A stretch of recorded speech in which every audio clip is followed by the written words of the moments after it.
L'incarnation consiste à faire corps, s'identifier, avec un état d'esprit que nous désirons vivre et expérimenter.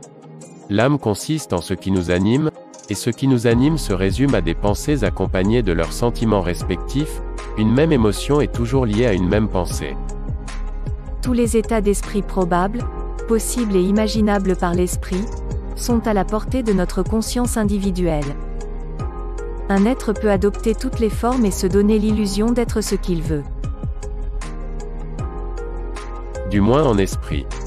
Mais pour cela, il doit isoler en esprit un état d'esprit spécifique et laisser temporairement de côté tout ce qui ne fait pas partie intégrante de cet état d'esprit. Pour ce faire, il peut choisir de ne manifester son pouvoir conscient que par l'intermédiaire d'une forme limitée et spécifique.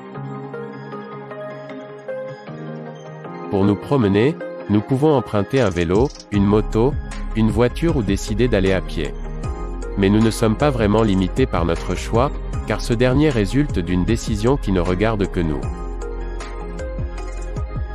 Tout comme un homme n'est pas un vélo, une moto ou une voiture, de même, la conscience individuelle n'est ni une forme, ni une autre.